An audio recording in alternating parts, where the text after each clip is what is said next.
नमस्कार। नमस्कार। आज हम लेकर आए हैं भीष्म साहनी जी की एक कहानी, भाग्य रेखा। बहुत ही जानी मानी और सोचने पर मजबूर करने वाली कहानी है ये। हाँ, बिल्कुल। और आज हम कोशिश करेंगे कि इस कहानी की इसकी परतों को खोलें, किरदारों को समझें और इसके संदेश तक पहुंचें। जी, ये कहानी हमें मई दिवस के दिन दिल्ली के कनॉट सर्कस के एक बाग में ले जाती है। हाँ, कनॉट सर्कस का बाग, नई दिल्ली का बिल्कुल केंद्र। वही जहाँ शाम को तो रसिक लोग आते हैं, लेकिन दोपहर में अक्सर बेरोजगारों का अड्डा बन जाता है। और कहानी शुरू होती है वहीं, धूप से बचकर छांव में बैठे कुछ लोगों से। हाँ, 3 आदमी हैं जो बीड़ी पी रहे हैं और उनसे थोड़ी दूर एक और आदमी है खाकी कपड़ों में। उम्र करीब 40-45 साल। जी, और लेखक ने उसका हुलिया भी बताया है। कुरूप चेहरा, झाइयाँ, सफेद छोटे बाल, लंबे दांत, झुके हुए कंधे। और वो लगातार खांस रहा है, घास पर लेटा हुआ। हाँ, और यहीं से कहानी का जो नरेटर है, जो मैं है, उसका उस आदमी से पहला सामना होता है। उसे वो खांसना और पास में थूकना अच्छा नहीं लगता। जी, वो चिढ़ जाता है और एक टिप्पणी भी करता है विलायत के बारे में कि विलायत में तो पीकदान होते हैं। एक तरह से शायद वो अपनी सफाई पसंदीद दिखा रहा है या फिर दूरी। हाँ, बिल्कुल।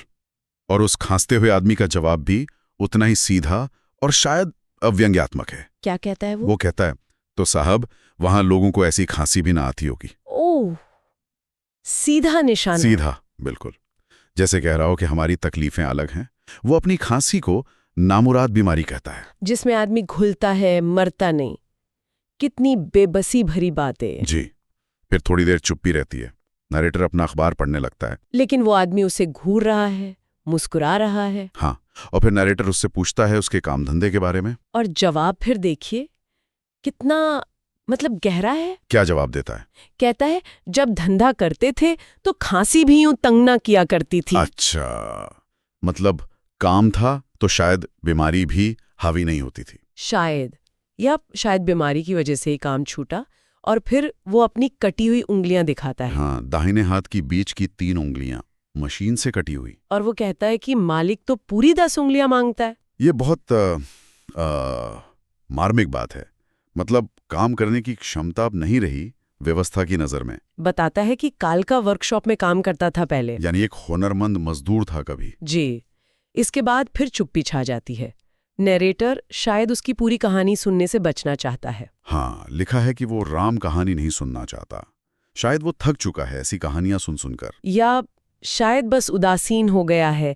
शहरी जीवन की एक झलक कह सकते हैं। खैर, नरेटर सो जाता है। और यहीं से कहानी एक दिलचस्प मोड़ लेती है। हाँ, जब उसकी नींद खुलती है। वो देखता है कि वही खांसने वाला आदमी, जिसे अब यजमान कहा गया है। यजमान जैसे कोई पूजा पाठ करवा रहा हो। हाँ, बिल्कुल भाई। वो एक ज्योतिषी के सामने बैठा है, एक नौजवान ज्योतिषी। वही अपनी कटी उंगलियां वाली हथेली उसे दिखा रहा है। जी। ज्योतिषी बंगाली लगता है, काले चेहरे वाला, सिला हुआ कुर्ता पजामा पहने। और वो भविष्यवाणी कर रहा है। हाँ, कह रहा है कि आयु रेखा और दिल की रेखा मिल रही है, तिकोन बन रही है, तुम्हें कहीं से धन मिलने वाला है। धन? उस आदमी को जिसकी उंगलियां कटी हैं, जिसके पास काम नहीं है। यही तो विडंबना है। ज्योतिषी बार बार कहता है तिकोन है, माथा साफ है, धन मिलेगा। और वो यजमान क्या कहता है? वो कहता है, लाग लपेट मत करो, जो लिखा है वही पढ़ो। उसे शायद सच्ची बात जाननी है, झूठी उम्मीद नहीं। बिल्कुल। लेकिन ज्योतिषी फिर धन की ही बात करता है। और तब क्या होता है? यजमान उसे एक थप्पड़ मार देता है, जोर से। ओ, गुस्सा फूट पड़ता है उसका। हाँ, कहता है, कब धन मिलेगा? धन मिलेगा? 3 साल से भाई के टुकड़ों पर पड़ा हूं और तू कहता धन मिलेगा? ये थप्पड़ सिर्फ ज्योतिषी को नहीं लगा होगा। सही कहा। ये शायद उसकी अपनी बेबसी पर, झूठी उम्मीदों पर, किस्मत पर ही तमाचा था। वो डरते डरते कांपती आवाज में कहता है, तेरे भाग्य रेखा नहीं है। भाग्य रेखा नहीं है। ये सुनकर यजमान का क्या रिएक्शन होता है? वो हंस पड़ता है, जोर से हंसता है, और फिर पूछता है, कहाँ होती है भाग्य रेखा? अजीब बात है, हंसना इस बात पर। शायद वो हंसी भी एक तरह का दर्द छुपाए हुए थी। फिर वो पूछता है, अच्छा, भाग्य रेखा नहीं है तो धन कहाँ से मिलेगा? ज्योतिषी अब क्या जवाब दे? वो बचने की कोशिश करता है, कहता है, तुम्हारी घरवाली की रेखा अच्छी होगी, उसका भाग्य मिलेगा तुम्हें। और यहीं पर यजमान वो बात कहता है जो कलेजा चीर देती है। हाँ, वो कहता है, ठीक है, उसी के भाग्य पर तो अब तक जी रहा हूं। वही तो 4 बच्चे छोड़कर अपनी राह चली गई है। मतलब? उसकी पत्नी मर चुकी है और वो उसी के सहारे जीने की बात कर रहा है। ये उस आदमी के जीवन की पूरी ट्रेजेडी सामने रख देता है। भाग्य रेखा, धन, सब बातें बेमानी हो जाती हैं। अब दोनों चुप एक दूसरे को देख रहे हैं। जी। फिर माहौल बदलता है। यजमान अपना हाथ खींच लेता है और ज्योतिषी का हाथ मांगता है। भूमिकाएं बदल गईं। अब यजमान ज्योतिषी का भविष्य बताएगा। एक तरह से ज्योतिषी पहले हिचकिचाता है, फिर अपनी हथेली दिखा देता है। और यजमान क्या देखता है? वो देखता है कि ज्योतिषी की भाग्य रेखा तो बहुत अच्छी है, और वो पूछता है, तेरा भाग्य तो बहुत अच्छा है, कितने बंगले हैं तेरे? ये तो सीधा ज्योतिषी की असलियत पर सवाल है। बिल्कुल।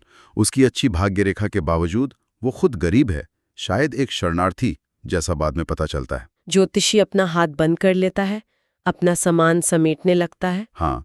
फिर यजमान उससे पूछता है, कब से कर रहे हो ये काम, कहाँ से आए हो? तो पता चलता है कि वो पूर्वी बंगाल से आया शरणार्थी है। जी।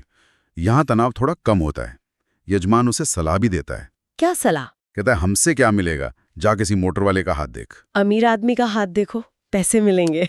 लेकिन ज्योतिषी का जवाब भी उतना ही यथार्थ है। वो क्या कहता है? वो कहता है, वो कहाँ दिखाते हैं, जो 2 पैसे मिलते हैं तुम्ही जैसों से। ये भी सच है। अमीर लोग शायद इन चक्करों में कम पड़ते हैं या दिखाते नहीं। यहाँ दोनों यजमान और ज्योतिषी एक ही नाव में सवार दिखते हैं, दोनों हाशिए पर, दोनों मजबूर। हाँ, भाग्य रेखा चाहे किसी की अच्छी हो या बुरी, असलियत दोनों की एक जैसी है। बिल्कुल।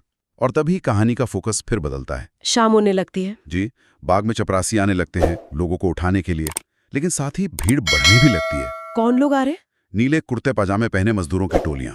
मई दिवस है आज। हाँ। फिर पुलिस की लारी आती है, लठधारी पुलिस उतरती है, कतार बनाती है।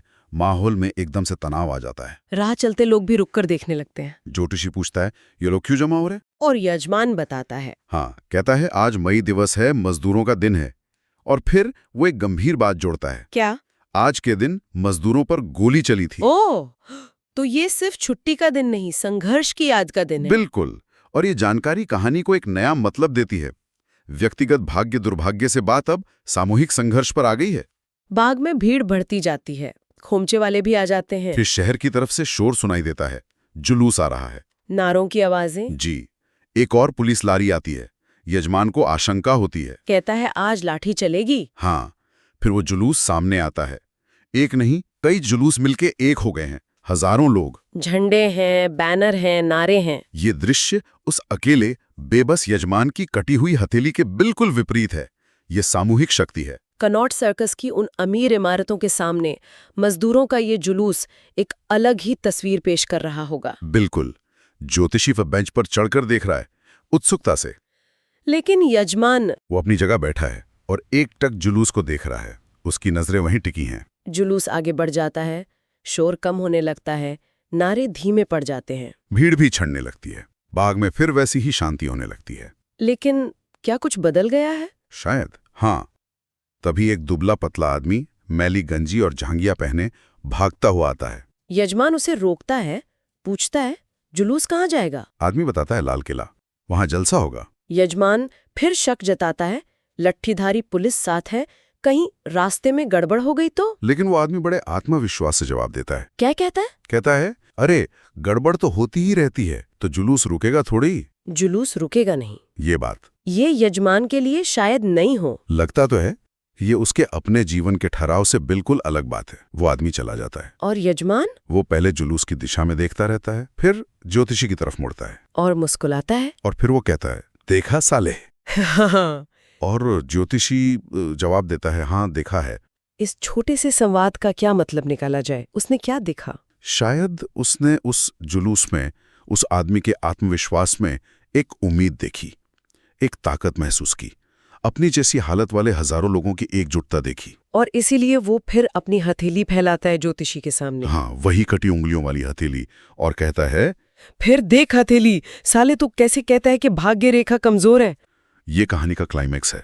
जैसे वो कह रहा हो कि मेरी असली भाग्य रेखा ये कटी उंगलियां नहीं, बल्कि वो जुलूस है, वो संघर्ष है। तो क्या वो अब अपनी कटी उंगलियों को कमजोरी की तरह नहीं देख रहा?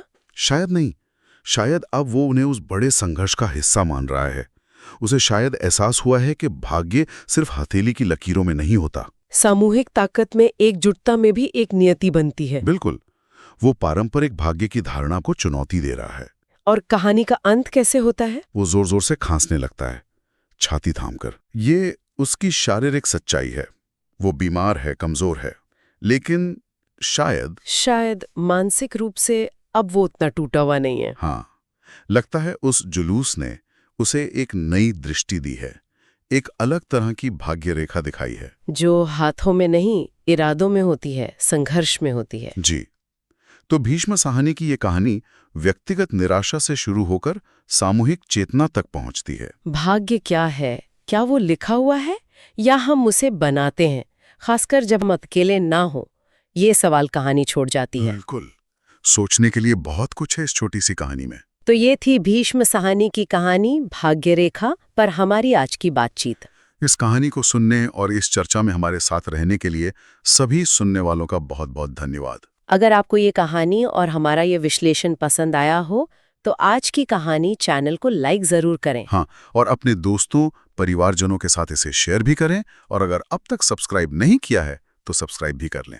साथ ही वो जो घंटी का आइकॉन है, बेल आइकॉन, उसे दबाना ना भूलें। जी, ताकि जैसी कोई नई कहानी आए आप तक उसकी खबर तुरंत पहुंच जाए। और सबसे ज़रूरी बात, हमें कमेंट करके ज़रूर बताएं कि आपको ये कहानी कैसी लगी, आपके विचार क्या हैं। आपकी प्रतिक्रिया हमें बेहतर करने में मदद करती है, हमारा हौसला बढ़ाती है। तो अगली कहानी तक के लिए हमें दीजिए इजाज़त। अलविदा। अलविदा।